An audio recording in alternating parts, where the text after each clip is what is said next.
Good morning and welcome to another episode of ASAP. I am one of your hosts, T. Jamal, joined as always by my lovely co-host, Michelee.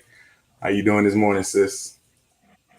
I'm pretty good this morning. I'm feeling nice and healthy and well, it's Morning, not morning. I keep forgetting. afternoon, I just eve. afternoon, right. I'm You following know your what? lead. But yeah, I'm We're way past global. morning now. Right. We're a global show. It's a global Right. economy. It's a global world. We have viewing audiences from all over. So it's morning somewhere, it's evening somewhere, it's Right. afternoon somewhere. I might just have to start by saying greetings, and so it Right. can be as general as possible. Exactly. But Because it's definitely how way you been? past morning. Right. How you been today? I've been pretty good. I've had a pretty productive day so far. So yeah, I'm not too bad. Can't complain Yeah. much. Mine is just starting, and I'm trying to kind of boost my energy up today. But I feel good about our topics of discussion today, especially because we get to highlight, as always, as we've been doing so far, highlight some people that are important to our collective past, but don't really get the shine that we believe that they should. So we try to Right. take our education and take it from the ivory tower and bring it to the general public, because you shouldn't have to go to college just to know this information. And I feel very Exactly. strongly about that. So we're gonna move on into our straight truth, no chaser, which today I'm talking about being woke. Yesterday we alluded to it a little bit because I was joking about some of these woke people need to take a nap.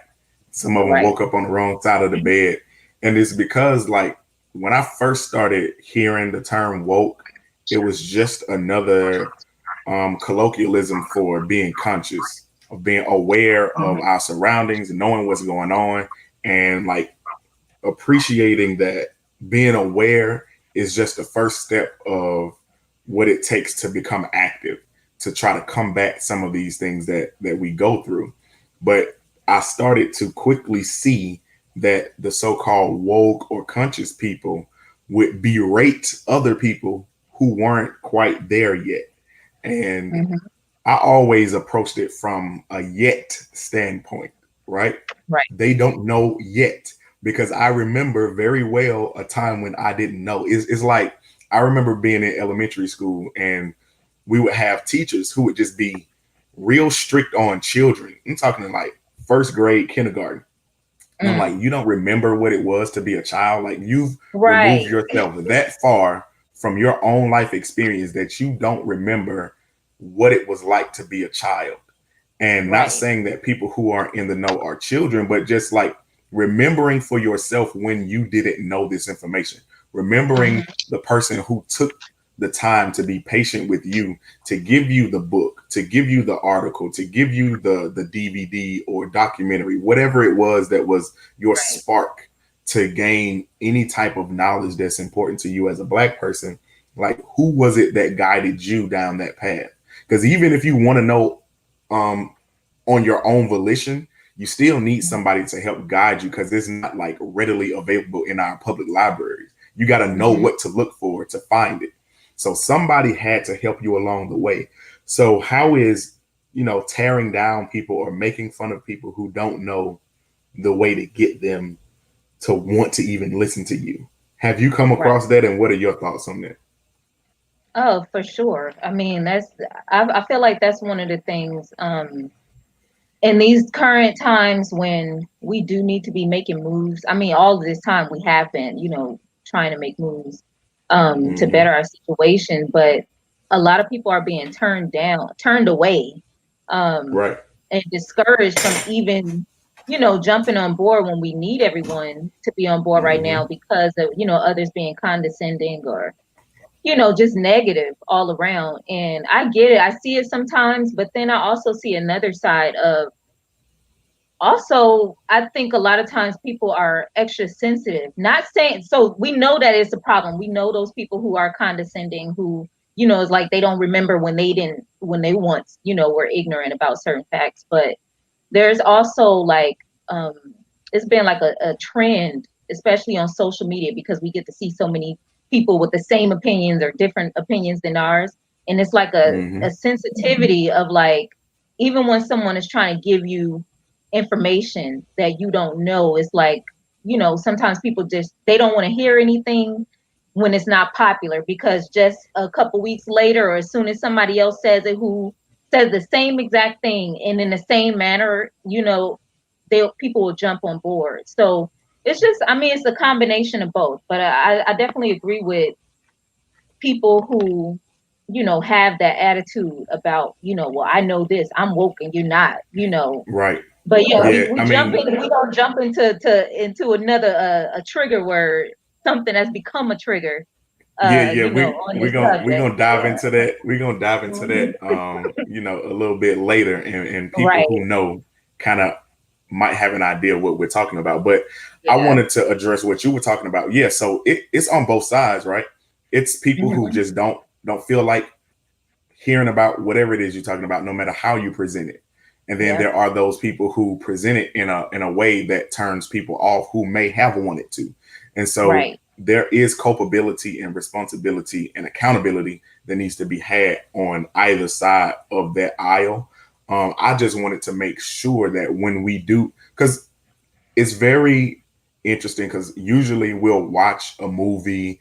A lot of people find it through media, where we watch a movie about enslavement or watch a movie about a time period where we weren't doing so hot, right? Right. And it burns this fury inside of you, and you don't know what to do with that fire, that passion, because a lot of the times you're looking at, okay, what organizations exist? What can I do to, Hmm. you know, manifest this energy that I have, this, because it starts off as fury, because it's infuriating to realize the realities of what has happened to our people. Like, Hmm. most of the time it was without reason. And then Hmm. to really get down to, okay, to see how long it's been happening. And Yeah. so you become angry, and then you Yes. look at other people just walking around. It's like Right.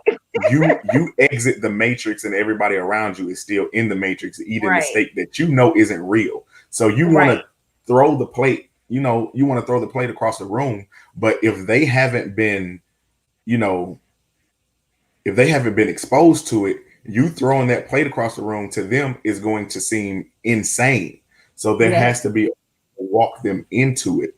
And, you know, we just have to be very conscious and intentional about how we do things. And Hmm. you mentioned that some people are just so sensitive. You're right. Sometimes it doesn't matter how you say it to people, they are just Right. take it the wrong way. That has something to do with them. And I am a strong proponent, and I keep saying this, that we don't need majority of the people to move forward. We just need a critical Absolutely. mass. Some people Hmm. will be bandwagon. Some people will join on after we've already started. Some people might Exactly. never join on. Some people might just be, you know, Steven from Django. Some people Yeah. might be Steven from Django, but guess what? When you get abolition, Stephen himself will benefit from that. And we have to be okay with that. Some Yeah. people may plant the seed, like you alluded to before, and then somebody else may water it. And the seed that you planted gets watered by somebody else. Like they said the exact same thing that you said to the person previous, but they heard it and accepted it from the second or third or fourth person than they did from you. And I don't Exactly. care. So long as they heard it, so long as they're with it now, I'm good with it. I don't care how long it took you or who it took, who the messenger was. Did the results come? So I'm more of that Mhm. oriented type of person, and I would encourage more people to like check yourself if you're on either side. Check yourself if you're the overly woke person who is so angry at your own people for not knowing, and just look at the way that you're Mhm. presenting it. And then, you Yeah. know, sometimes you have to move on from people. You can't just stick around trying to convince the same people over and over. Find the people who are willing to listen, work with them. Then you won't be so angry, because you'll be Right. like, okay, I'm doing something. Don't try Hmm. to, I mean, present the information to everybody, present it, Right. but don't try to overly engage people who don't seem interested at first. Exactly. Like, give them a Yeah. little, you know, invite. invite them to this event, invite them to that event, share this with them on social media, tag them. If they aren't re-engaging with those tags, then the fifth time that you send out something, just add the people who have been, tagging it back or commenting back or being interested or asking you questions and asking you for, book recommendations or whatever. So you just have to move forward with the people who will go along with you, because you will halt your own growth by staying behind with people who are not ready to move yet. You can't force them to be ready. They're gonna be ready, just like they say. You can walk the animal to the well, you can walk them to the water, but you can't force them to make drink. them drink. Yeah. Look, when they thirsty, they'll drink. Yeah. So I mean, that was a very important point that you very important thing you pointed out, talking about, when you first are aware of this, first are made aware of this information, of our history and what's currently going on, how, it hasn't stopped, but it's just transformed into something else.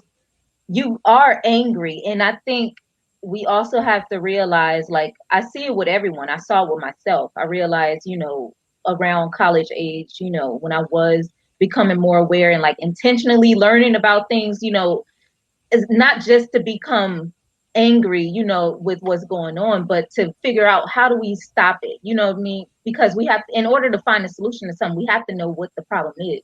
And so it is infuriating. And I saw myself, I was angrier before. I've never felt like, I was angry towards other people.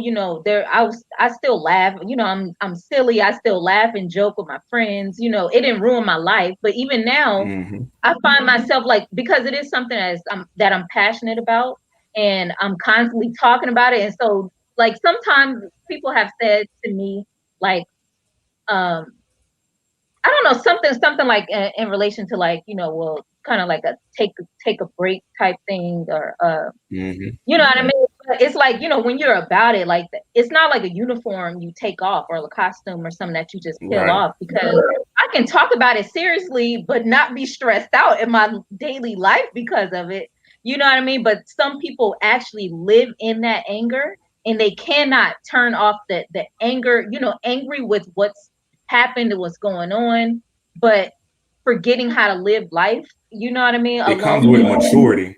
Yeah. So Yeah. when I was in high school, I remember I was so upset in history class. So one time in literature class, we watched this movie, and it was like depicting. It was set in Cameroon, and it was depicting the Cameroonese people as cannibals. And I'm looking at this, and I'm like, so this is the only time we're looking at Africa, and then you're gonna just tell us that these people were savages and cannibals. And I was just looking around. Like I said, I went to a majority Black high school, and this was a 100% Black of my classmates, and our teacher was white. But I'm looking at this movie, and the rest of my classmates are just accepting this information. They were like, "Oh my God, I can't believe they used to do this, such and such." And they. And I was like, this movie isn't doing us any good. It's turning us away. It's going to make most of these people never want to go to Africa at all. Right. And then I remember being in history class, and one of my friends, Herb, we were talking about World War II, and he came in and we bombed him. And I was like, we didn't do anything. I was like, I was like, you were claiming America. I was like, we were barely even acknowledged, even as we fought in World War II. And I just went off. I went off for a clean, like 15 or something minutes.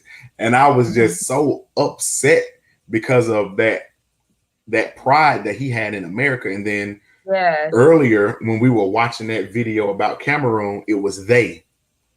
And it was accepting that negative image of who those people were and the savages. And I was just like, this is horrible. And I had to speak up. Actually. Yeah, that's really deep, because and we keep coming back to this whole, this thing where it's like the bridge that needs to be mended, seeing us versus them. And a lot of that has to do with, like, our relationship as Africans in the diaspora, our relationship with the continent, with people of the continent, is always being depicted as savages, and you know what I mean, everything about Africa Right. and African people is being negative. This is the education that we've had, you know what I mean, in public schools, in I private mean, schools for this was sure, a part you of the know. curriculum. Right, exactly. So those are the things that we know about it, and it's already bad enough that it's not, you know, this the legacy and the things, you know, this truthful information is not passed on through our families, you know, because of their lack of knowledge. We have to, and that's why today, like, it's so important that we have to make sure that we are learning and planning to teach our children, like the children that exist now, whether Mm-hmm. you mentor or just, you know, volunteer or you post about it, you know, because children are watching us. We have children in our families, people all around us in our communities, and we have to be that example. And, you know, also there are a lot of artists who do speak about history and, you know, and trying to turn around the image of us as Black people and as, you know, being connected to the continent or connected to each other. And the funny And I thing think we about need to support that. We need to support that type of material, that type of artistry. definitely Yeah. the funny thing about the way we learned about Black history is like we learned about these figures like Martin Luther King and Malcolm X and Frederick Douglass, and when you see pictures of them, even like Harriet Tubman, they're not Hmm. smiling. So I I know. thought Mm. to be woke, I had to be like serious all the time.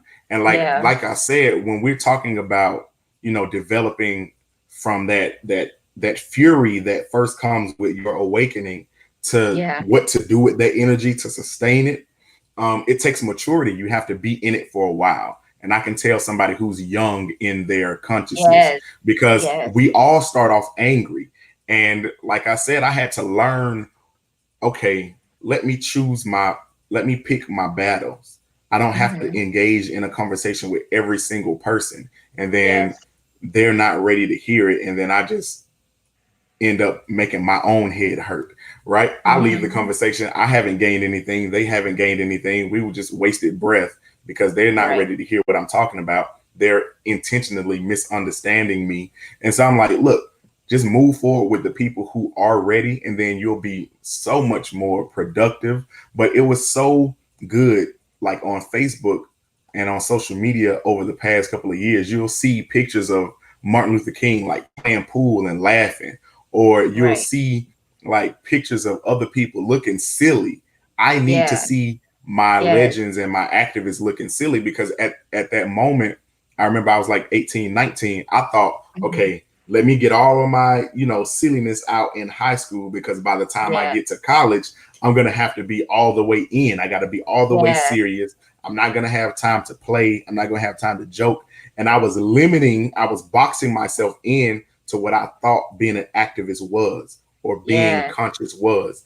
And I wasn't allowing myself to be a human anymore. I was like, okay, I have to be this perfect image of knowledge, and I have to have all these writings, and I have to have, you know, perfect speech, and I have to be able to, you know, be depicted as this whatever. And I remember first seeing those photos and just hearing the realness about people, their humanity, which helps you Hmm. connect even more with them. Actually, it makes you Hmm. want to, it makes you realize, okay, it is possible for me. It's possible for, you know, other people to do as great of a job as they did. Because it can be Right. a discouragement if you deify the people too much, because you're like, Exactly. okay, they were something completely different. They were out of this world special, which Hmm. means what you interpret that as, I can't be that. So I might as Right. well not even try to go down that path. And that's what deters a lot of people away as well, because they feel like, oh man, I'm not Martin Luther King. I didn't finish high school at 15. I didn't Right. finish college by such and such. I'm not this type of genius, or I'm not this, which is why it's so good to see, you know, regular, normal, everyday people be as active and as influential in those movements, which Hmm. kind of rolls us right into our highlight reel for today. Hmm. And I'll let you start by introducing who this young lady is. Okay, yes. Our highlight today, this young lady, Miss Claudette Coleman. A few of us know about her after learning, you know, probably in our adulthood, learning about in the civil rights movement, the Montgomery bus boycotts. And there's, you know, certain names that come up in our head when we first think about it, but Miss Claudette Colvin, she actually boycotted, you know, and refused to give up her seat at a tender age of 15 in Montgomery. And that was actually in March of 1955, 9 months before Miss Rosa Parks. So she went on to participate along with 4 other young ladies in the Supreme Court case that you know, ultimately got the favorable ruling to, you know, to get rid of that segregation on the city buses. So And so yeah, it was, and we don't ever hear about that Supreme Court case. And that Supreme right, Court case, along with the boycott from, you know, Rosa Parks and Dr. Martin Luther King leading that boycott after her incident in yeah, December of 1955, when Rosa 9 refused to months. give up her seat and Mm-hmm. Claudette was in March. That court case, based around Claudette's incident, was already in the process of being filed, and all those things were happening. And then when Rosa refused to give up her seat, then the boycott started, and it started to actually put a spotlight on it. Because what happened was Rosa was a secretary of the NAACP chapter there in Alabama, and Mm-hmm. she was privy to all of the discussions about boycotting the buses up to that point, because they were already talking about doing it. They Mm-hmm. just needed a face or an image that they could rally around, because here's the thing, they were dealing with acceptability politics, because Definitely. Claudette was 15. She was in She high was school, but she was exactly, she was pregnant and and unmarried. unmarried. And Yeah, if you know anything about the civil rights movement at that time, it was heavily within the church, and a lot of right. ministers were the leaders. And so Yeah, they had these conservative values, and they didn't feel like Claudette could be the face of that movement, that they very could true. rally around Claudette, because and even Claudette's mother was like, they would eat you alive. Like, as soon as the Mm-hmm. white media shows a picture of you as a young lady, you know, in high school, pregnant, they're going to Right. tear you apart before, and they're going to gaslight, Mm-hmm. change the subject Right. so as to focus on your so-called faults instead of the wrong that had happened to you.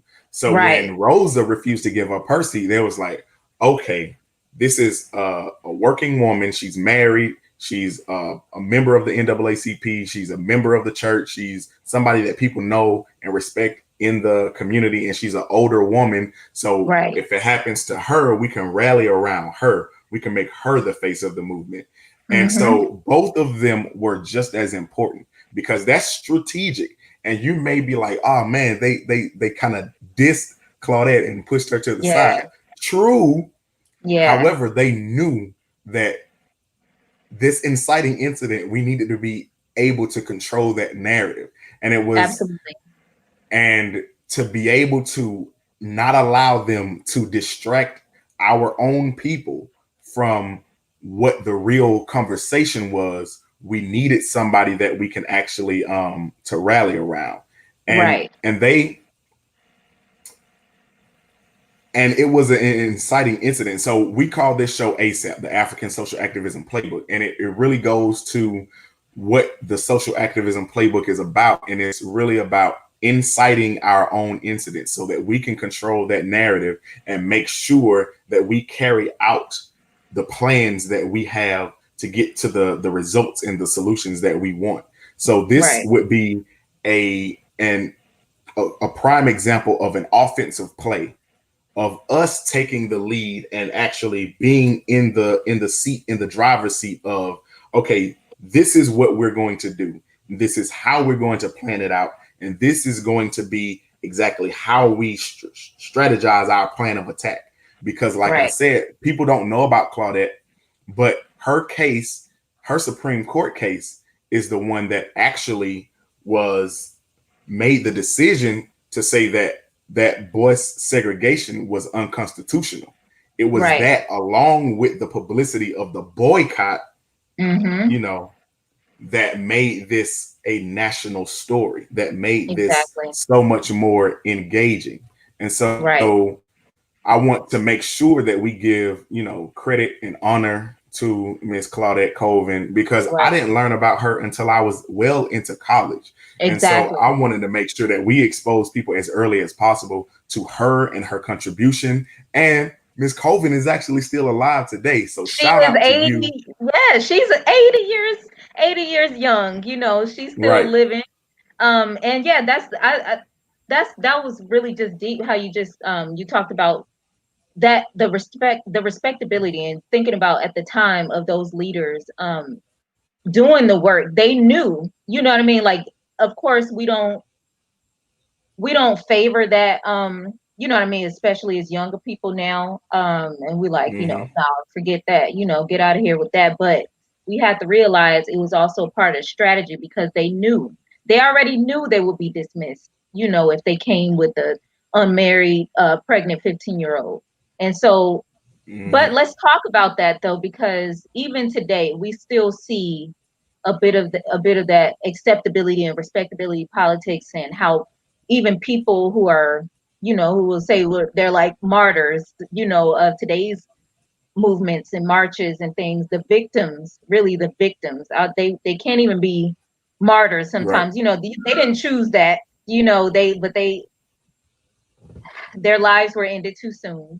Right. And but the first thing that the media does is pull up, their all the negative things about them. And Mm-hmm. they had anything that was undesirable about their past, they're immediately, torn down. And then the comments by everyone else speculating, well, they were Right. less than perfect. And so why are we marching for them? Even those of us who Right. should be, what I mean, fighting for that justice for us all, because it can, any of these things could happen to any of us at any given time. And that's what happens. Mm-hmm. But when those people who are, torn down way too soon, their Mm-hmm. lives start being picked apart. And it's not fair how we even, as fellow Black people, how we can still have those same thoughts of like, well, no, they have to be perfect. They have to, Right. they didn't live the life that I lived. They didn't believe in what I believed Mm-hmm. in. They had a conviction, they were arrested. They had more than one child, by more than one partner. And so we have to make sure that we, a part of our strategy, if we want to move forward, we cannot get stuck on things like that either. Right. And it really, like you said, it is so clear today, which is why we need that Sankofa. We need to always be looking at what has already come before, so that we Mm-hmm. can recognize it when it's happening today. Because some people Mm-hmm. may think that, oh, when they try to paint Tamir Rice or Mike Brown or Eric Garner as these criminals, that Mm-hmm. it's a new tactic. This tactic is Right. as old as our, oppression. They are Right. always trying to change the narrative, but we have to be, so prepared and so ready that we know the steps, which is why we need to know these things, and not have this information locked away in college. And not just in college. In college, only if you take a certain major do you learn these. Exactly.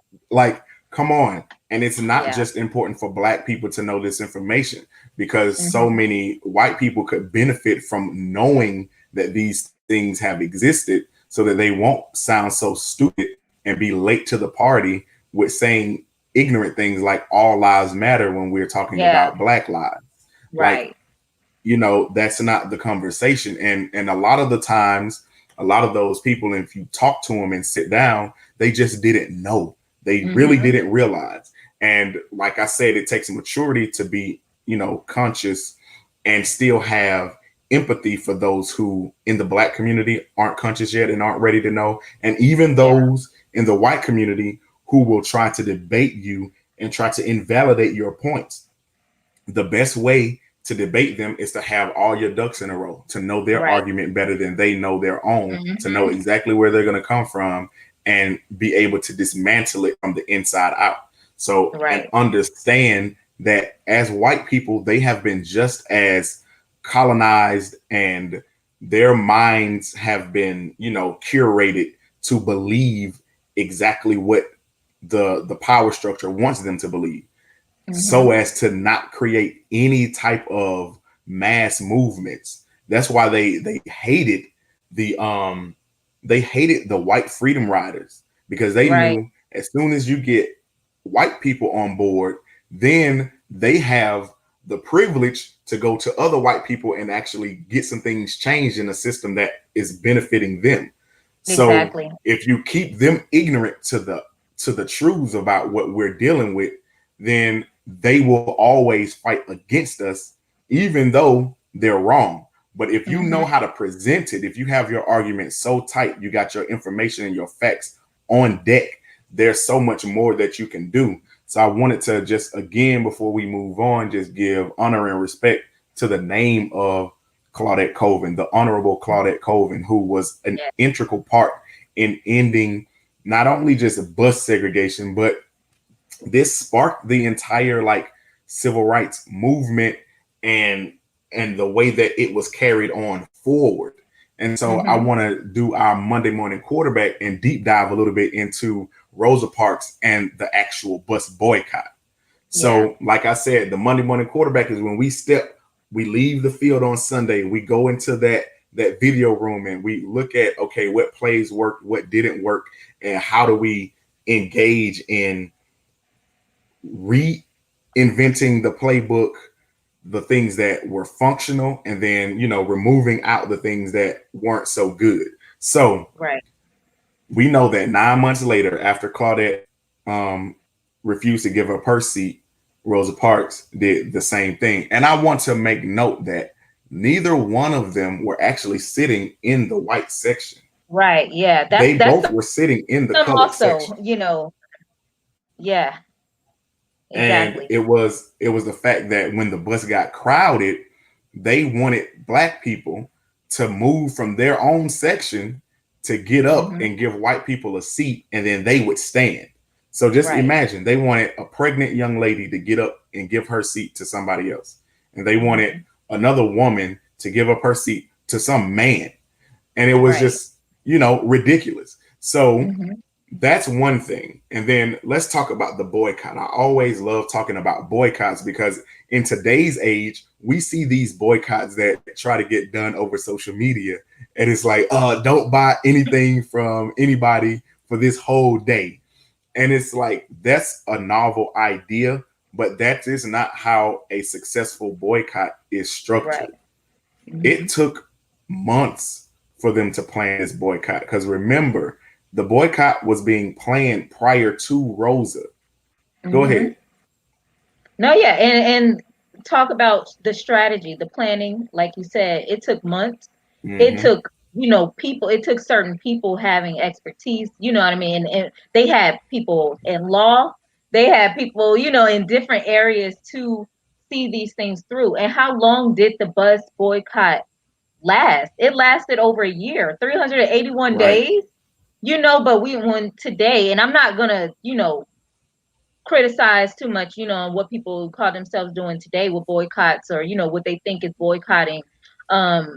Because first of all, everyone won't do it. So I wasn't upset with everybody who didn't do it, but understanding that, to have an impact and just people really taking it seriously, especially nowadays, and realizing of the power that we do have, the control that we can have if we do band together and do certain things. But we'll have like a boycott for, like you said, like a 1-day boycott. Don't spend your money on anything, rather than really strategizing and say, we need, in order to affect the economy, or to shut down this business, or we have to really plan and organize, strategize, in order And to here's the accomplish thing. that.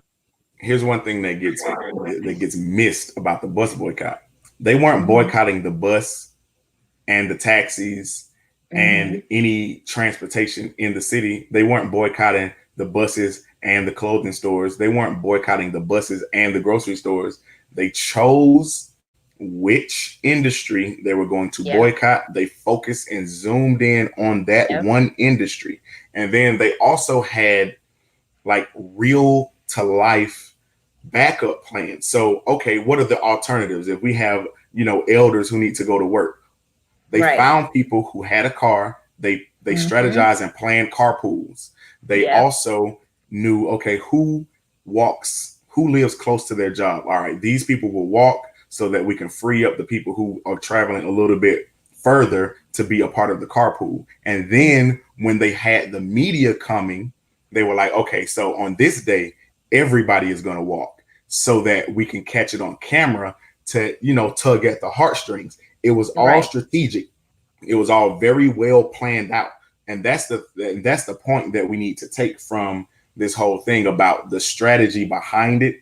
We have to have alternatives when we do these boycotts. We need to For zoom sure. in on one industry at a time, because what we end up doing is we saying, okay, we don't want to spend not one black dollar on any white business. And if you live in Right. the United States of America, you understand how difficult that is, because there Right. aren't that many black owned gas stations. You might not Yeah. know which ones are. You don't know Yeah. which grocery stores are black owned. You don't know. It's so many industries that we use every day Yeah. that we're not even aware of how difficult it would be to do a full on onslaught of every single industry. And I Right. believe that our first boycott should be on the beauty industry, because Right. Yeah. our beauty standards, we have enough black owned skincare products. We have enough black owned hair care products. Hair And I care. believe that we can set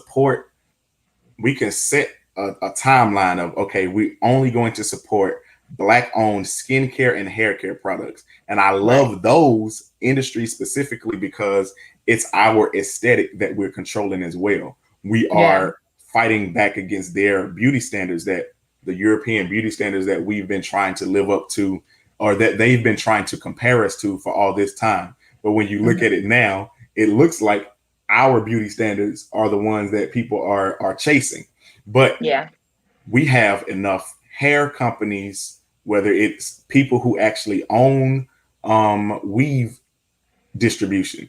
We have Hmm. black owned hair grease and shampoo, and skincare is so important because our skin is different from other people's. And so we need to make sure that we take care of it in a way that is actually going to cater to the way our skin is.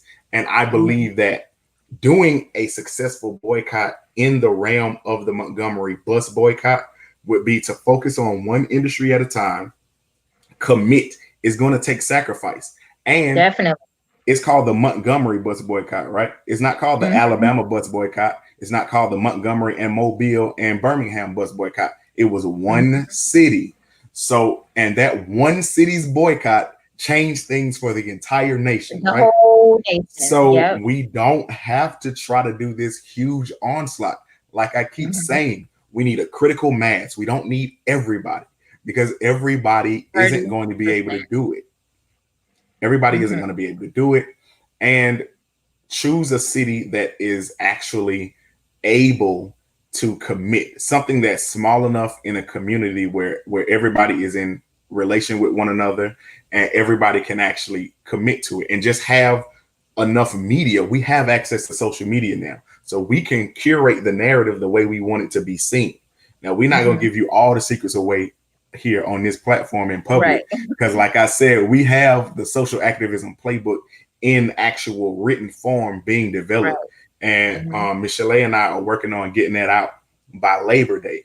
But it's going to be a living document. And the way it's going to function is, as new scenarios come up, we will have new solutions and activities that go toward that scenario. And we're going to be pulling from, not reinventing the wheel, but pulling Right. from successes from our past. Our ancestors have already laid the groundwork down for us. There's Right. no need for us to think that we have some grand new idea. Now, it may need to be modernized, and we can Hmm. modernize it, right?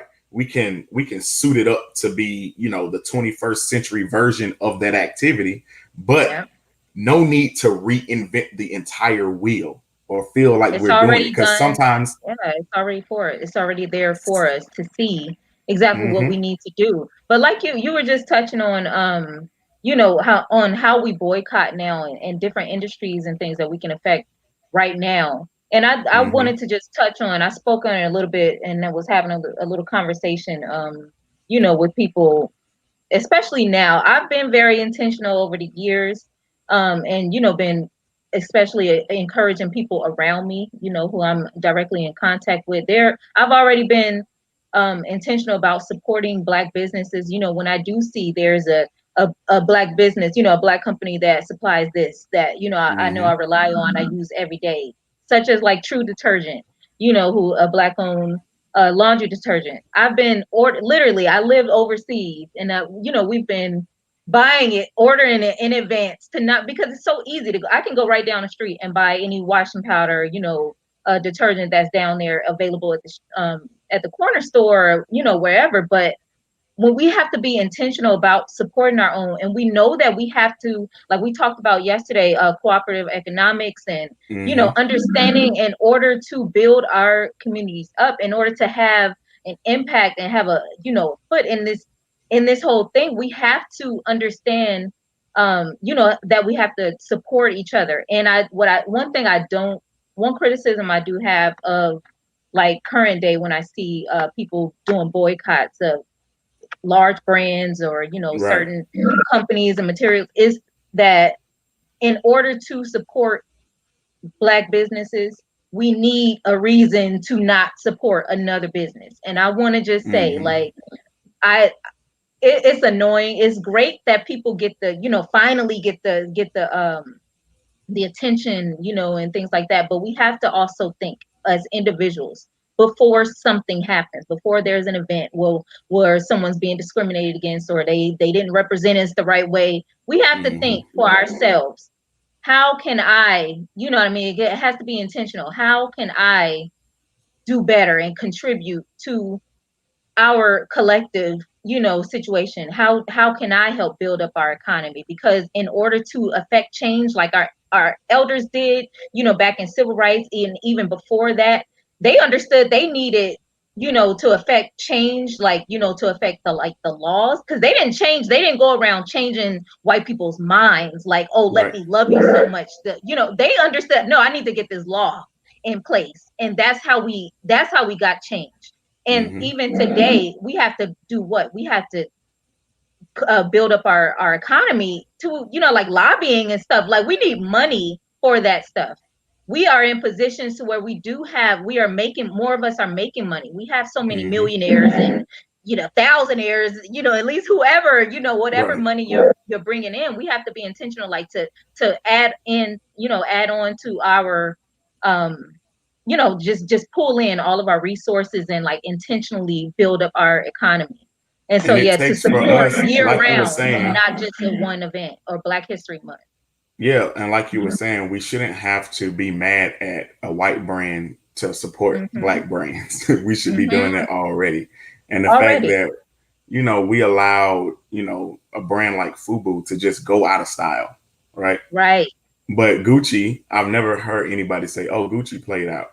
Gucci has been in style forever. And I don't know what they contribute to us at all. And they benefit from us even making it cool. And so, like, any of these new brands that come out, and I remember, like, I don't know where like Birkin bags came from, but now it's like all the rage, right? And I had never heard of it until maybe like 2-3 years ago, and it just started popping up in all the music. But then you had somebody like LeVar Ball, who said his shoes are going to be $500, and then everybody complained about it. What? But you'll buy the same Yeezys from Adidas for $500, and you'll buy like those things. And even though Yeezy has a Black face on it, it's still mostly that money is going to a German shoe company. But if a solo independently owned Black owned shoe company says we're going to sell our shoes for $500, it's like, oh, you're downplaying the people who can't afford it. But you don't say that about everybody else. You don't say that about, and it's just interesting how we choose and decide to, start to be all high and mighty about certain things that we want to spend our money on, but other things we're okay with. And most of the times it's because we're behind it, we question it. Right. And you talked about sacrifice. You said the word sacrifice before, and Mm-hmm. realizing we're going back to the Montgomery bus boycott. These people, besides carpooling and being late, potentially late to where they had to go, or having to wait, until everyone gets dropped off to make it to where they had to go. People walked more than 20 miles to get where they had to go because they saw Mm-hmm. the vision. They knew what they had to do. And these were, there was a lot of people. And for right now, like the complaints that I get because like I said, I'm constantly, I don't bother trying to convince everybody. And it's like, okay, I'll make them aware of it. And Mm-hmm. like, oh, well, this company, does that. What do you use? And or just showing them what I use, or companies that I discovered. And a lot of pushback is like, well, why I gotta get it just because it's Black owned, or that's $2 more than so and so that I already buy at Walmart. Like if you can't sacrifice just walking a little bit out of the way, or ordering ahead of Mm-hmm. time, or spending just $1 or $2 extra, like, do you really want it? And that's the thing is, I understand, and we all understand, like the economy today, like uh, you know, everyone can't spend a certain amount of money. And it's a interview I thought about with Dapper Dan on Breakfast Club Mm-hmm. when he was explaining that, his deal with Gucci. And I remember, I think it was DJ Envy who asked him something like, well, if you want, well, Black people want to support you, you're a brother that you didn't made it up there, you made it to Gucci, and we, more Black people want to support you. So why is this stuff, don't you care to make something, more affordable for people to buy? And so this was, his response, Dapper Dan's response, which made me like really love and respect him so much more. Um, he was basically saying, without really saying, well, if this is not your price point, I'm not asking you to buy it. Like, that's great that you want to support me and what I'm doing here, but we want to get to a point to where we can, I'm in this industry right now and using this brand, using this platform to get somewhere else, because eventually he does want to have his own thing, and we do want to have our own things. But we have to understand, like, because something is trendy now, or just because it's Black owned, because I think also Black owned businesses need to understand sometimes, just because it's Black owned doesn't mean it has to be only for Black people to buy.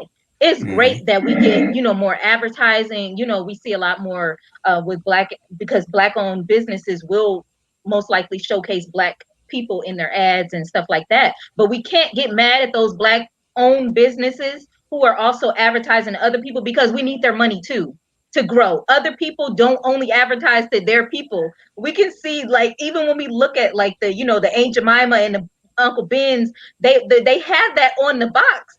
But McDonald's had saying whole it, commercials they that changed were their music to hip hop and R&B centered tunes. around And R&B. They would be in exactly. like spoken word poetry houses. They had Mm-hmm. dedicated campaigns to get Right. Black people to continue to buy McDonald's. They knew Coca-Cola their and target. Pepsi do it. They they Mm-hmm. they come in, they have the like Pepsi truck rolling down the street blasting Mm-hmm. music. Right. And so they're advertising Block to parties. us. They had block Right, parties and exactly. everything. They So were break dancing. I remember like all of this stuff, even like, it's like, do to we like want our Black businesses church. to scale? Yeah, Do we want them to exactly. grow, or do we want them to just stay like, oh, that's a little cute Black owned business that I Right, support from right, time to right. time? Like, we Because need to be able to get in those spaces so that we can be the full enterprises, because we can complain about right. Walmart and their hiring practices all day. We can complain Mm-hmm. about Amazon and their employee practices. But if we don't Yeah. ever allow Black businesses to get to that level, then Yes. our complaints are null and void. If And every time how we will go we into a move to Black those business, levels? we want a discount, then Mm-hmm. our complaints are null and void. Because if they Right. keep discounting us and then we only want them to advertise toward us, then they're not going to ever scale. It's Right. impossible. And Right. so those are things that we as the community need to be aware of. And as Mm-hmm. Black owned businesses, I encourage them and Black owned banks to actually invest in the community to make sure that when we say buy Black, that buy Black means that those dollars are actually circulating in our community. That Right. that end goal is actually being accomplished, that those results are being had. Having those Black owned businesses within, Black owned residential communities where we can easily, get to them. But we understand that there are so many things that go into that. But yeah, so just back to the point of the Monday morning quarterback, the bus boycott was strategic. They knew what they were doing. They had the plan. They knew what they were going to boycott. They understood it was going to take sacrifice, and it wasn't overnight. And it was a long period of time that people couldn't ride the bus. And when they did, their actual demands had been met. We can't just boycott Gucci because they came out with a blackface mask, and then we got some people saying that I'm not going to do it, and some people saying that okay, blah blah blah, and Louis Vuitton because they did this, and H&M because they did this. No, we need to just decide. All right, none of these companies are getting any of our money. All right, clothing lines, Black-owned clothing lines, where are you? Okay, we're going to only support them, and we aren't going to any department stores to do anything. If I want Sean John, I'm not going to Macy's to buy it. I'll buy it directly from the website, and I'll just wait for the shipping. I won't buy from Amazon. I'll buy directly from the Black-owned company's website and do it like that. Even if you want to, support, like if you want to support a Dapper Dan, don't support Dapper Dan's Gucci. Support Dapper Dan's original stuff, because he's been a tailor forever, and the fact that he even had to partner with Gucci as long as he's been around is ridiculous. That's our fault. That's on us. Right. That's on us for him. His name rings out because we hear it in hip hop. But the fact that he doesn't have his own clothing line because we aren't supporting it, that's on us. Right. And I want to also go ahead. Yeah, I also want to point out, just like, when we think of, let's buy Black, because we're mad at this and that, or however, we want to categorize it. But I also want to point out, like, we don't always want to be like, this is just the Black shelf. You know what I mean? Like, or this is the time to buy Black, or, it should just become, we should make it as much as we influence the culture and influence, everything in everyday life, as many inventors, great inventors and things that we've invented and made popular within our society. Like, we should be able to just be a part of it. And like you said, we need to be able to get to a point where we can compete against these other companies, in the same industries. We don't look at like, well, Nike and Adidas are feuding, they make the same type of shoes and got the same type of styles and stuff. We can have more than one. Let's make it popular, and not just one, brand, one Black owned company that does this or supplies this one need. We need to actually make it, like, make these businesses successful to be able to compete. And they don't have to be just branded, just stamped as Black owned business, because they're just as much as we will see them targeted as Black owned businesses. And we will want to support them because we're Black, or whoever, is in support of Black people and Black owned business. You will see people, if all of our advertisements is just, this is a Black owned business, there are people who will be like, well, I'm not going to buy it, or they're going to rally their people to protest and boycott against those brands. So we don't want to continue to be like the target, but we need to understand, make it a part of our everyday life, make it a part of our thinking, reprogram our minds to support our people first, automatically. Like, that should be something, and instill that in our children as well. So I mean, we have resources like Black Wallet, created by my sister Jasmine. Our sister Jasmine that was in our African American Studies classes with us. And you have like We Buy Black, and a lot of different companies and people who are creating platforms to make it easier to see who the Black businesses are and to support them locally, where they are locally, globally, or whatever. So we have to like I mentioned yesterday, on the Atlanta Black Chamber, we also have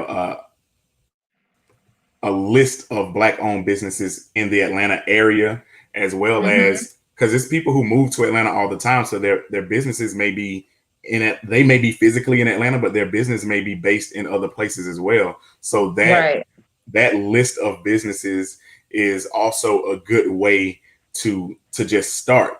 And there are so many local ones. There are local lists, and so many people are doing it. Like you said, We Buy Black, and look to join your local Black commerce, your black chamber, wherever you are, because they are developing and they are kind of implementing that mindset of, okay, we're all in the same industry, so we're going to support one another.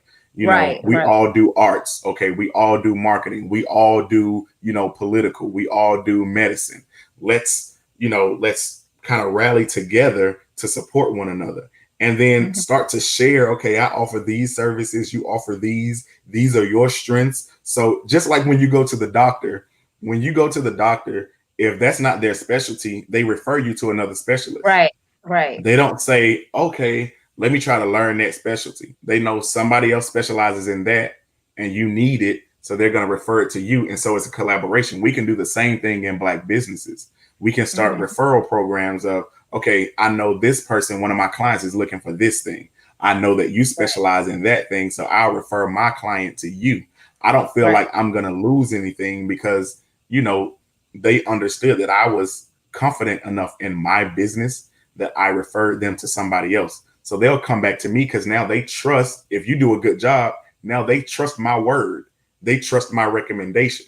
So it's not all about just trying to hone in all of the business for yourself. And that's to the Black business owners, ourselves, to make sure that we aren't crabbing against one another. You know what I mean? Yeah. So those are just things that we want to leave you guys with. Always look up our highlight reel and our Monday morning quarterback for yourself. Please look up the details of Rosa Parks and the Montgomery bus boycott. Look up Claudette Colvin. You know what? Write a letter to her and thank her. She's still alive. Give her flowers now that you have just learned about her, or you've been reminded about her, and you may not have known that she was still alive. So let her know, or just post her on social media. Maybe she's not even on, but she has children, she has grandchildren, and they'll be like, Grandma, you trending on Twitter. Like hashtag Claudette Colvin. Yeah, we need to give our people their flowers when they're still here. That's so important. I'm tired of only saying, rest in power and give honor and credit to this person. No, we'll do that as they pass as well. Yeah. But I want to celebrate people who are still here. And there's so many people that have lived and that didn't get assassinated and didn't die in the movement, that made it out to the other side, and they didn't get celebrated. Yeah. And so I want to make sure that while she's still here, we celebrate her. We bring up her name when we talk about those movements and the impact and the significance that was made. So I just want to leave you guys with that. Always research for yourself. Look up the information for yourself and determine for yourself how you feel about it. Don't just take our word for it. I will never just say something up here and ask you to take my word for it. Research it. It's in a book, and I'll give you the sources. They'll be down in the description of this YouTube. And then there's also a thing called Google. If you just Google the names, and I'll just do this. If you Google the name, it's right there on the screen. Google it, and then look it up for yourself. And then I'll put this one back up. Google is this magic little thing that is in everybody's. And you can also use Bing if you're a weirdo, but you can. Does anybody ask Jeeves anymore? Do we still ask Jeeves? No, I don't know. We retired Jeeves. Jeeves lives in Costa Rica somewhere. He's living on the beach. But so we're gonna move on to our next segment, which is one of my favorite parts of the show, Deconstructed. And so we're gonna talk today about Netflix's The Old Guard. And I saw this movie, and it was a cool little movie. It just looked like a regular action movie. And I don't know if you noticed this, Michelee, but like Netflix tries to determine whether what your ethnicity is or your culture. Because sometimes, because I watch a lot of Black things on Netflix, they will change the cover to certain movies or TV shows and put the Black characters on there. Like when The Incredibles comes up on my TV, they don't show The Incredibles, they show Frozone as the cover. And I started noticing that. So when I saw like the previews for the old guard, I kept seeing like the image of the young black lady, and she was on the cover. But if you watch the movie, you know that it's pretty much like a Charlize Theron led film. But anyway, did you watch this movie? I did. I did watch it. I watched it a time and a half, because the first time I watched it, I fell asleep a little bit. I'm just an old lady, so it had nothing to do with the movie, but I'm an old lady. I fall asleep on movies. So yeah, I did watch it. I was entertained. I love action films. So but yeah, I liked how they went into the movie and didn't tell you exactly what was happening, because like in the first scene, you see a bunch of people, they on this mission. You're like, okay, they with it. They got the fighting skills, and then they all just get shot. Right. And they die. Wait a minute, what happened? How we gonna end the movie so fast? Then they just wake back up and just start like peeling the bullets out of their skin. But they don't tell you what's happening in the movie. Oh, by the way, every time we do these deconstructed, spoiler alert. Right, I know. Sorry. I'm about to say, you telling the whole story. There's no way to deconstruct it and not spoil it. Without talking about it. I try not to do new things. Like the old guard has been out for at least a month. So, you know, if you're interested, you probably would have watched it. It's on Netflix. If you got it, you already paid for it. So anyway, so you don't know how these people are still alive. You're like, what's going on? And and it's not like they do like this over dramatic narration about who they are. You just find out as you go along with the movie. So throughout the movie, you find out that Charlize Theron is like, her origins are in ancient Greece, and she's been alive that entire time, from like the time of Athena and all those people, whatever, Hercules, whatever.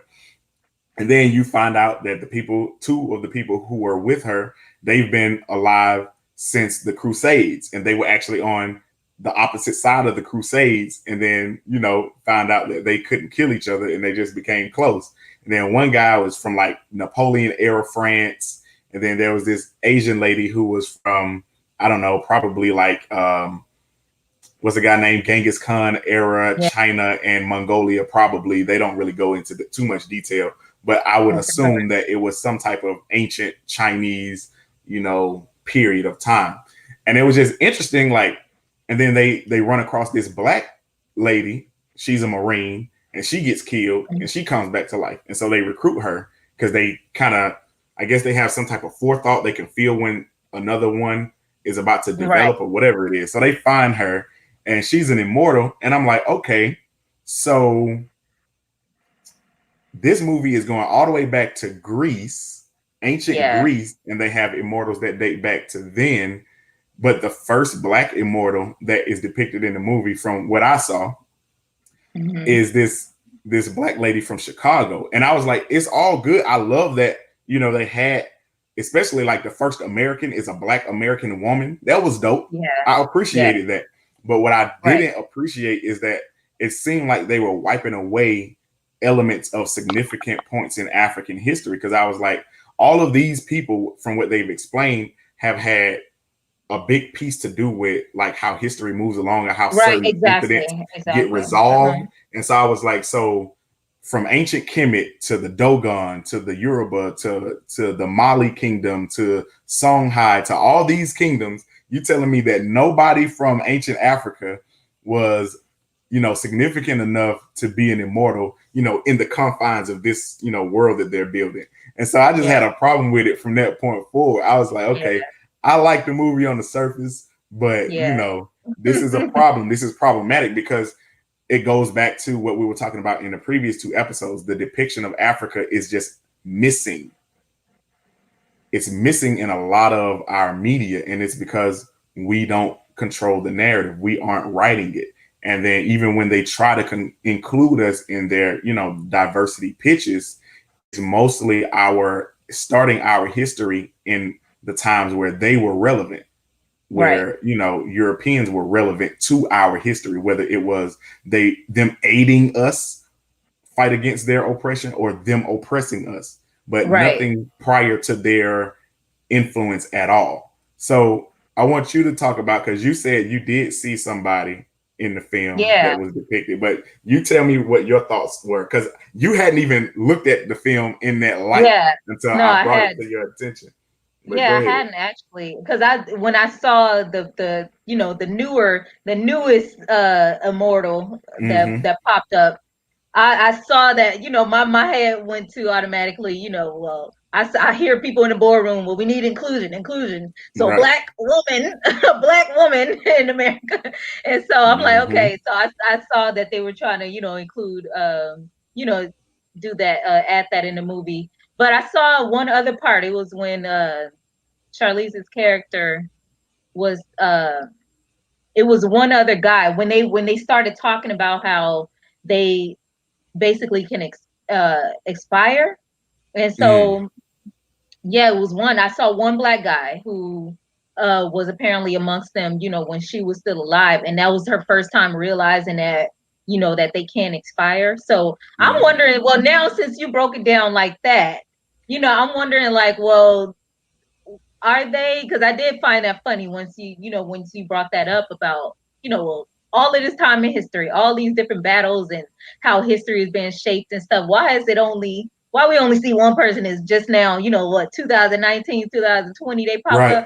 But yeah, but I'm wondering, well, was the spin, they never talked about it. This is me just kind of theorizing, but like, could they have like already expired? Did they already make their mark in history? Because like I think it was in a fight, maybe like I don't remember. They didn't specify which time that the black guy was. I think his name was Lycon or something like that. Mm. Something. It was something with an L, and I think ended Right. with on. Yeah, it was something with an L. Sorry. He literally had like less than a minute time in the movie, where they Mm-hmm. highlighted this one person, this one black guy in there. So And see, I might have I just don't missed know. that part. Yeah, I think yeah, because like I said, I fell asleep on it the first time, so I didn't catch a lot of stuff the Yeah. first time. So I went back and watched it, and And the thing was, it yeah, was like, okay, even if the black people did expire, there's no way that all of them did, because you right, have like like the Crusades is pretty old, right? And so yeah, right, there are civilizations in Africa that were thriving during that time.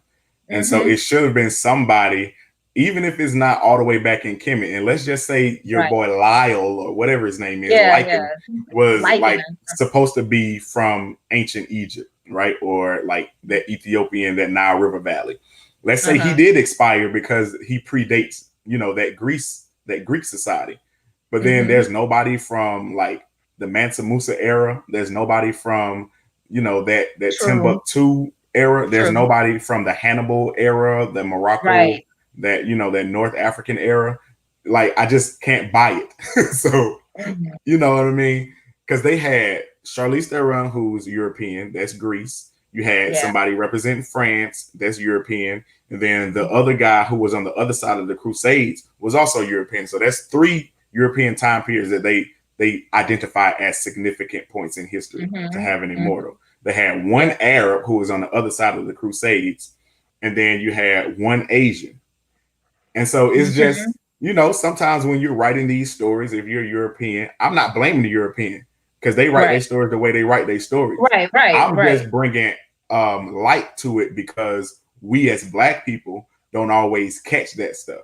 Like yeah, it didn't come. I can't watch movies without thinking about that, of especially course, if they include history in it. I'm looking at right, like, okay, what's right, happening?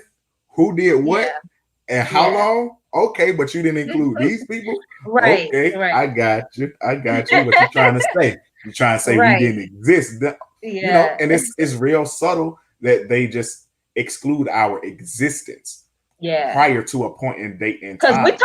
we're not just talking about like one people or one part of history. We are talking about um like this is global, this is world history, and Right. events that's affected people all over the globe, and like Mm-hmm. we've been here, and it's funny because I do see a lot of Netflix movies, and different shows and stuff when they are, I see some people in some shows they are like including more black characters, or at least the background people, at least the Right. stand-ins and stuff, Mm-hmm. just trying to show, well, yeah, they were there too, but in movies like that, especially when you hear like if the director or writer, whoever was black, is like, okay, yeah, Right. let's get us in there, let's Because actually. the Mhm. director is the lady who directed Love and Basketball. Yeah, And so she's a Black lady. And I was like, okay, but she didn't write the movie, so I'm Right. not She completely was a just like director. outing her, Yeah. but Yeah. yeah, it's just something I wanted to bring to people's attention. This is not like me condemning old guard. It's just a Right. deconstruction, and it's Right. just to bring This to is for our you. attention. Yeah, and Yeah, if you are a screenwriter, or something like that, you want to go on and add some more history in there. Maybe we should come up right. with a movie script. Maybe we should make, like, who you think? You think we can get Tyler Perry or somebody? I want Tyler Perry to produce a movie that I write for real. Right. Yes. I like Yes. he usually he only I think the only time he produced something that he didn't write was for Colored Girls. Okay. Or no. He also, I think he was a producer on Precious, but he didn't like film it or direct it or anything. But he put Okay. some money up for it because Yeah. that was that was a novel. But to have that studio that he has, because all I'm saying, I just wanted to bring this to our attention that we get excluded in media, like our history, our existence. And that's why we went so hard on Black is King. That's why we went so hard on the Wakandanization of Africa in Black Panther, because when you have like, this wouldn't be classified as a white movie. It wouldn't be classified as a Black movie. It would just be classified as an action movie, right? Because it just has so many people in it. But when you have these regular movies that include us and that they exclude us in history, we have to be very careful about what that does to even our consciousness and our awareness of where we fit into the world. It's the subtle things. It's like, because like you mentioned The when we most first. dangerous. Yeah, when we did the first deconstructed, and we were talking, you said something about like how they can have like Hunger Games and and all, not Hunger Games, Game of Thrones and Game of all kind of Thrones. stuff like that. Yeah, but Yeah. they can have, you can have all of these different time period shows and movies and stuff like that, and it's just normal. It can be, we just watch it Right. for, to relax, and we don't have to think about it so much and all this stuff. But we have to make it like a part of like this regular thing. We do have to get the history right, and because we do And see it's like like, how many history classes we take, have we taken in our we school have to years, normalize ourselves in Yeah. fiction and time Right. period type fiction pieces. It makes Yes. a difference when you see Yes. yourself, because you got Black children watching Harry Potter and they want to dress up to be Harry Potter. Right. And it's like, we don't have that many, epics. We don't have any epics about Black. And it could be set in Timbuktu, but it doesn't have to be giving you that full history and make it just a documentary history lesson. It could just be like, this is something that I've imagined that time would have been like, and it shows yourself in that imagination, and not having all of the Oscar-worthy Black movies be about enslavement or about us, rising up from oppression. We've existed long before we were ever oppressed. Let's glorify and highlight that. Let's highlight where we are now. That would be an important thing, I think, especially like, how I always talk about, like, teaching a history to our children. I mean, first we have to be informed, we have to learn, do a lot of learning ourselves as adults, but we want to eventually change that to where our children grow up seeing ourselves, in fiction and nonfiction. Of course, it's important to learn our history, and we got a lot of people. I see a lot of people that's like, oh, I hate, when we do see a lot of the movies that are produced nowadays, it's like slavery movies or seeing us in a bad, when we down and out, and it's like, okay, yeah, it is tiring to see like, slave movie after slave movie. They escaped, they got beat, they got, this and that. But we need to be able to see ourselves in having fun. Like we literally just talked about that. Seeing our idols, seeing our our elders and ancestors who struggled, and we always see this serious stone face. They have to be just serious. We literally just talked about this earlier this episode. And seeing Martin Luther to King be playing able to pool gave me see, life. right, exactly. Like, oh, I can Like, live. I Oh, was they're like, having for fun. real? Yeah, Okay. right. But that's why, like, a Black Panther is important, and it is like, it's a part of narrative and part of our story, part of our reconditioning. Reimagining ourselves. No, it doesn't have to be completely factual. But if we have more of it, if we start to normalize it, we see more cartoons and action movies Yeah. and this and that, we will have that space to not overly criticize And every you little aspect. probably heard of this. It's like a motion comic. It's called Black Sands. They're always Mhm. like advertising on Instagram. So I would encourage y'all, and this is not any type of paid advertisement. I just like giving love to people that I'm aware of. And so Right. go support, Black Sands, and make sure that they are able to continue to produce those comics because they said it in ancient Kemet. And they, they're creating that story around that time period and fictionalizing it and making characters that we can see ourselves in, we can reflect in them. And Right. it's just a necessary piece of moving forward because it's not all about economics. It's not all about cultural relevance. It's not all about social advancement. It's about all of it in conjunction together. It's about your Right. mentality, how you see yourself, where you're reflected. All of that is Mhm. important. So that is our deconstructed for today. Tomorrow is gonna be Yeah. real fun because I'm Okay. going in on something. All right. So we're gonna move on to our next to last segment, which is for the culture. And this has just been interesting to me because it's kind of related to, we alluded to it a little bit in our Straight Truth No Chaser about, Yeah. Being woke. wokeness. Yeah. But I see that, people got no love for the Hotep, but they got all the love for my ends. And it's just interesting because we as people, we will, bend over backwards to kind of to bring validity to our use of the N word.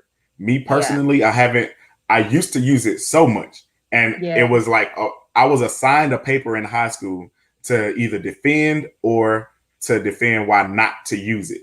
And I was Right. writing, and as I wrote, like something came over me, like even if I tried to say the word, it feels like I'm vomiting. I can't say it Yeah. anymore. And it was just like I couldn't justify the use of it because Right. we come up with all these different excuses. It comes from niggas, which means king, but we're not saying niggas. Mhm. Like if we were saying niggas, then maybe we could have a conversation, but that's not what we're saying. We're saying something completely different. And we know that the origins of how it has been used on us had negative connotations and negative intentions behind it. But we take the term Hotep and we intentionally make that have a negative connotation now when we know the real definition of Hotep. We know the Yeah. origins of it. And it comes Do we? from the word peace. Yeah, do we? Exactly. I was about So to do say you got we? to define it for the folks because a lot of people don't know. We hear it and it's been trendy to Mm-hmm. say, and so I think also it's important. You're gonna give the definition of it, of the the Right. origin of the So word. so Mm-hmm. that's I'm glad that you asked that follow-up question of do Mm-hmm. we, right? Yeah. What I'll say is we have access to the actual origins of it and the Yeah. actual definition of it. So you have people like Imhotep and Ptahhotep, and Hotep was a name given in ancient Kemet. Kemet, for those of you who may not know, is what we called Egypt, is what the people who lived in Egypt actually called Egypt. And Mm-hmm. so Kemet, Egypt, ancient Egypt, just to make it basic, Hotep was a term of, it meant peace. It meant peace to you Mm-hmm. and, everything that you're doing. And it was a moniker that was given to people who had advanced in a certain way or had contributed certain things to society. You wanted to add something? Go ahead. No, and to be at peace, like Mm, you can also translate it as meaning like to be at peace. You can say it. They would say it, like in reference like to people passing on, as in they're at peace or they're right, to be right. at And so it's just funny because the way we were talking earlier about the people who are woke and they use their wokeness to condemn other people, it turned into people who felt that condemnation right. referring to those, those people as hoteps. Yeah. And they turned the term into something negative because, okay, here come them hoteps. I don't want to hear anything that they have to say. Or he's some type of hotep brother. That's some type of hotep sister. And it was like, okay, so now that's a diss. Like, yeah, call me it's hotep. a curse word now. It's officially a curse word today, you know. And I actually, you know, and I think I was just telling you about a situation last week. An interaction with the brother who I don't know, you know, it was in a group someone added me to, but it was a conversation where it was history. It was correcting history that was, you know, we get a lot of meme history nowadays with social media, people sharing a picture or something, and you give your own definition to it without actually going in the books or finding this information right in the palm of your hands on your phone on this app called Google or wherever you search for information. You know, and so I was giving because this is something that I actually study, and so I gave the information on it and the correct information on it, and he said no because it wasn't what he wanted to hear. He's like basically said something like, oh, that's hotep stuff. And it's like, so now hotep is not just referring to a person, you know what I mean, who you see as like, I don't know wherever the insult came from. And I think we do have an idea of who the people are, you know what I mean, a certain type of person, because we think about what they're wearing. You see when people make hotep memes and stuff, or you talk about somebody, you know what the whole get up that they have. And so it's identify with African ancestry or with ancient Kemet and things like that. You see who people were referring to, but now it just refers to a lot of things. It's an insult, you know. It's like a swear word now, and people, if you give information and give correct information and actually know something, now is hotep information, and it's not like because it's not what people want to hear. Now it's hotep. And my thing with us. So we got so much power that we can change the meaning of the N word. Right? We can change that thing that we know was used against us as negative and turn it into this term of endearment. And you know, if you use that in your life, that's your business. I stop trying to convince other people not to use it. I just lead by example. You'll never hear it come out of my mouth, right? And so I don't use it. Even when I listen to music with it, I self-edit it. I can rap along with the best of them and not have to use it. I'll translate in sister, brother, sucker, buster, whatever. And, you know, it works. And then, but it's like, so we can justify the use of that. But then we turn a positive term that comes from our history and we turn it negative on purpose. Like somebody explain the reasoning of that to me. It doesn't make any sense. Like, why would I understand why we would want to reclaim the N word for ourselves and then limit the people who try to use it against us, limit their use of it because we take back a little bit of power. That's some power that we've gained. But how does changing hotep into a negative connotation assist us? It actually deters us from learning our actual history, like the components of that could actually assist us in knowing who did what great thing. Because you have people who look at movies like The Mummy and they see Imhotep and they present him as the villain. And then he's also white. And it's like, we don't know who that is, what it means. And that, you know, people like Imhotep is actually the father of all medicine and not Hippocrates and things like that. And so now we can't even combat that because now you've used hotep as a curse. And when you see it, in your mind, you're automatically gonna be like, oh, you're gonna dismiss it. And that's the thing. We, like you said, that would be so important to recondition ourselves. Like we have to get out of that of like, you know, because that was actually something used by people and it was positive. And now it's been turned into something negative.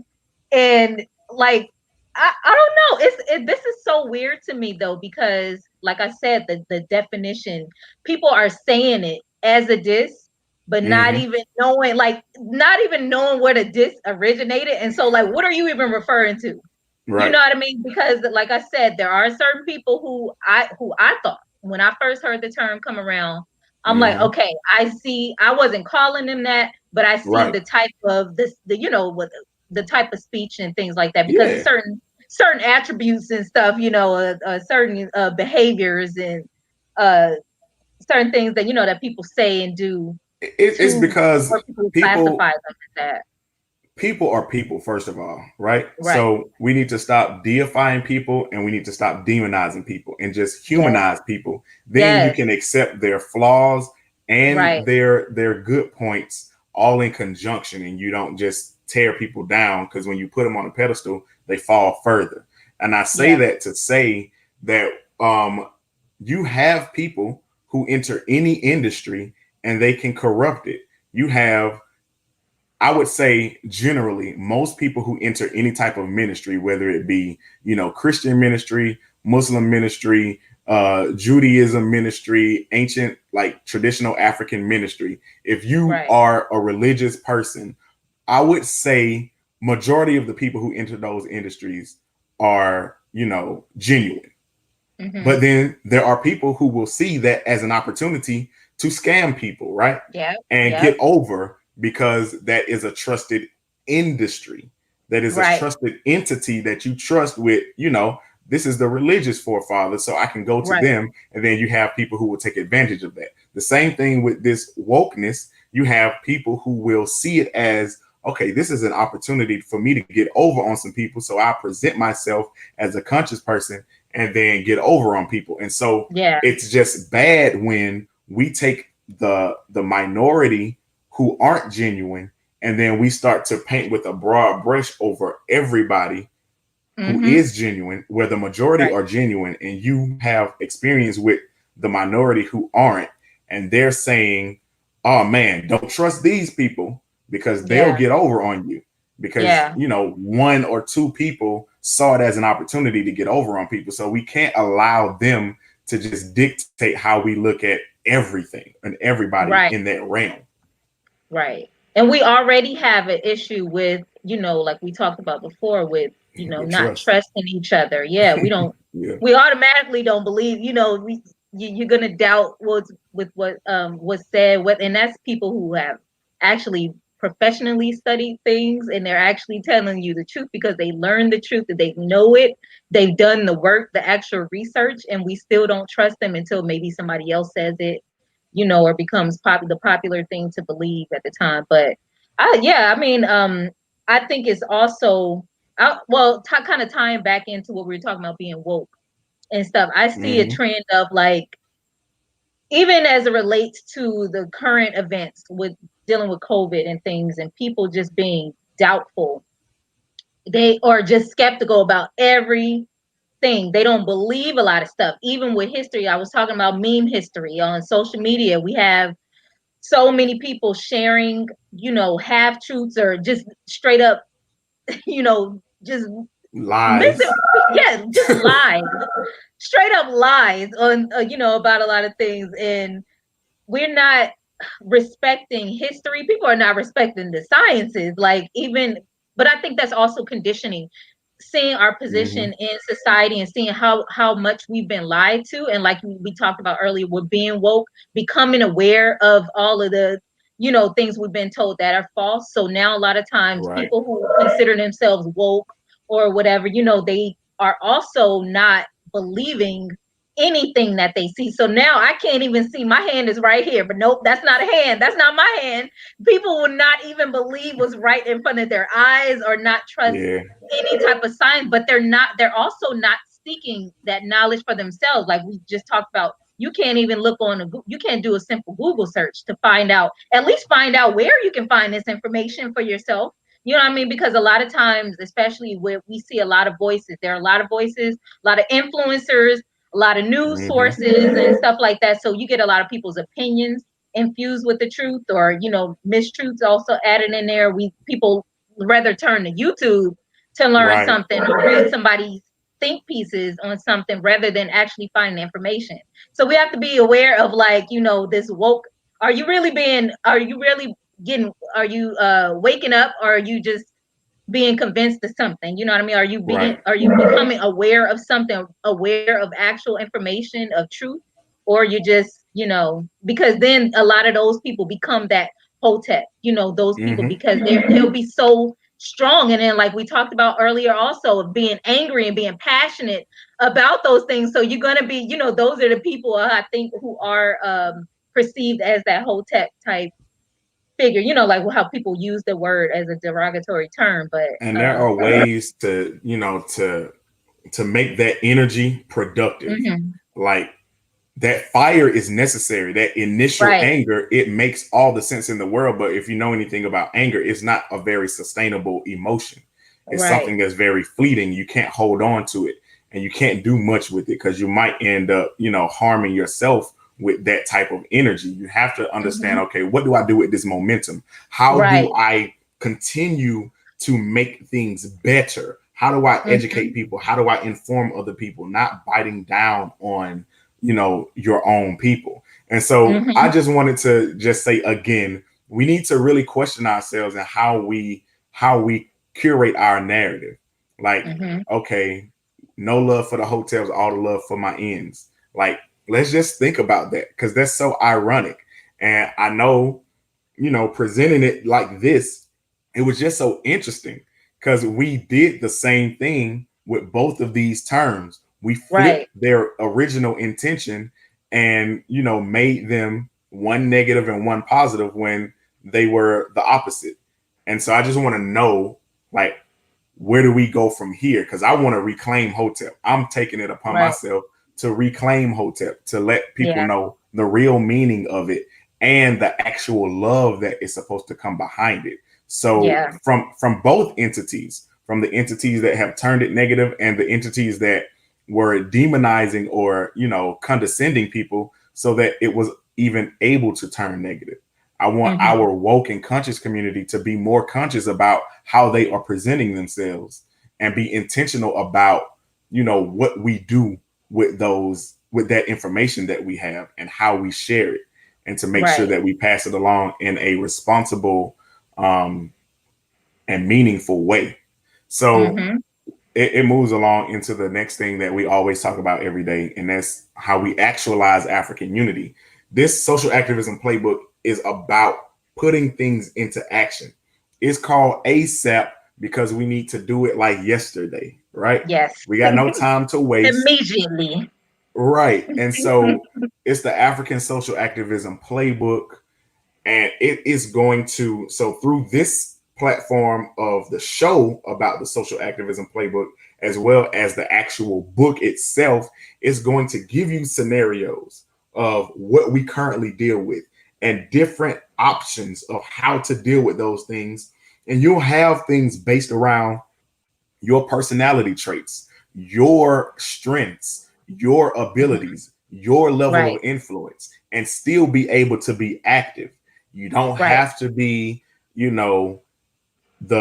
the early graduate from high school. You don't have to be some certified genius. yeah, You don't even have to go to college. right, We all need this information, and there is a role for everybody to play, and it doesn't mean that one is less valuable than the other. right, Everybody right, is significant. Claudette and, Colvin, just as uh-huh, significant as Rosa Parks. yeah. You know what I mean? Yeah, And and we, mhm, like you said, we all have a role to play, and some people you might not be as involved. Like we have, like we see like our local activists, and people are scholars and people who dedicate all of their time and energy towards the struggle. But you can also be that person where you're working to, what I mean, a lot of us are just surviving. Let's be real. Like, look at our society and look how a lot of people, not just Black people, but especially look at us and how we're trying to survive. So you might not have the time or the extra energy or something, to dedicate towards it, but you might be able to just donate $1 or $2 or $5 or however much, you know what I mean, or support, uplift those who are doing the work. At the very mhm, least, let's get out of the habit, if you are in the habit of tearing down those people or just outwardly expressing those doubts about people, because we have a lot of that too. We have, right. people label somebody a hotep or whatever, but ignoring all the work they're doing. They rather Mhm, try to convince other people because they don't believe them, so they want to convince other people, that they're a scammer or they're this and that.